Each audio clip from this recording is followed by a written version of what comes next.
Françaises, Français, mes chers compatriotes, j'ai en ce soir de 31 décembre une pensée avant tout pour ceux qui assurent la continuité de la nation.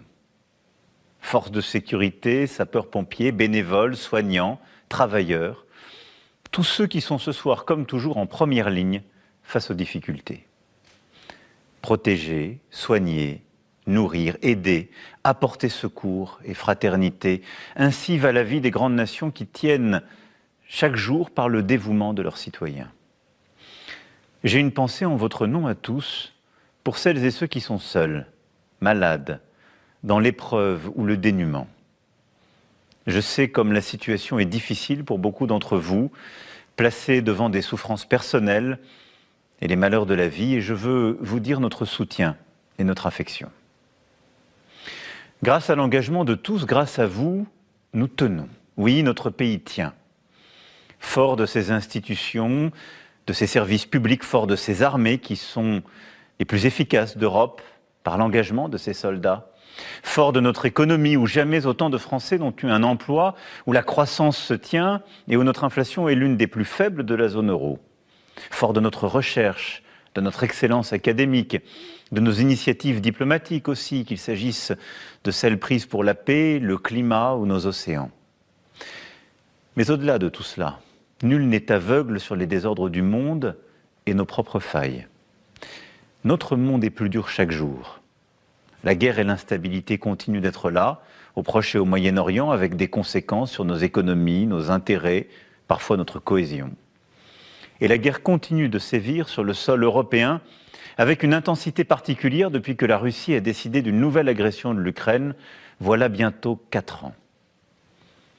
Nous assistons au retour des empires, à la remise en cause de l'ordre international, un monde de guerre commerciale, de compétition technologique, souvent d'instabilité.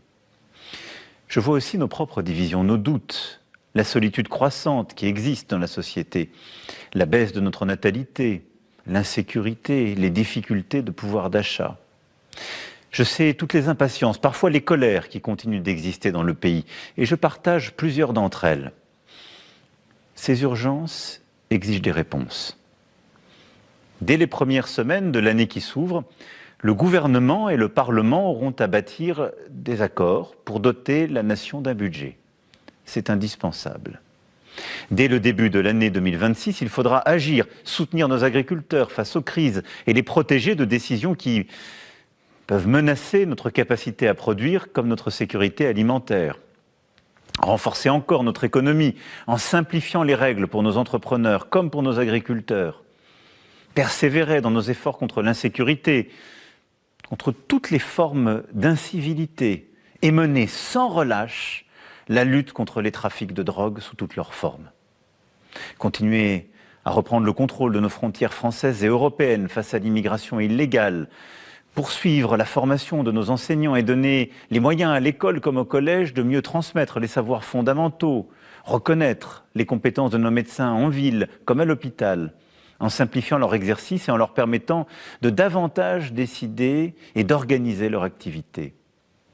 Mettre en œuvre une décentralisation concrète et radicale, construite avec nos élus de terrain pour simplifier le fonctionnement du pays, faire des économies et répondre aussi, par là même, aux aspirations légitimes de la Corse et de plusieurs territoires d'outre-mer. Pour tout cela, et j'aurais pu égrener ici tous les chantiers qui nous attendent, je sais le gouvernement à la tâche et le Premier ministre déterminé à être utile au pays, et je veux ce soir les en remercier sincèrement. Cela supposera aussi la mobilisation de chacun et les efforts de tous. Cette année se tiendront aussi les élections municipales dans nos communes. Et je veux redire ce soir à tous les maires, à nos élus, ma reconnaissance et ma gratitude envers eux. Ils ont été durant ces dernières années de tous les combats, de toutes les crises, à mes côtés et à votre service. Cette année doit donc être et sera une année utile. Je veillerai tout particulièrement à ce que plusieurs grands chantiers puissent aboutir. Nous verrons les premiers pas du service national pour l'engagement de nos jeunes, qui renforcera le lien entre nos armées et la nation. Nous protégerons nos enfants et nos adolescents des réseaux sociaux et des écrans.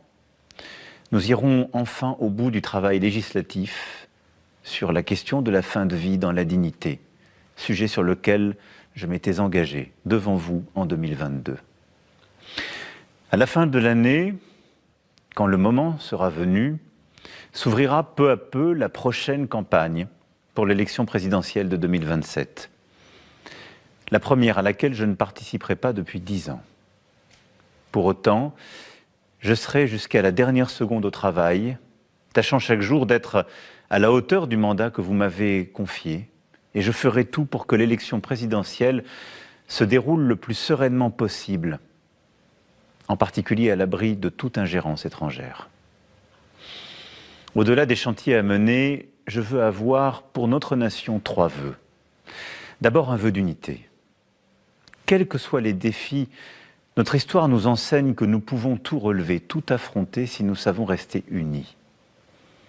N'oublions donc jamais que nos raisons de vivre ensemble sont chaque jour plus fortes que ce qui peut nous diviser, que les flots des urgences, des faits divers ou des mauvaises nouvelles.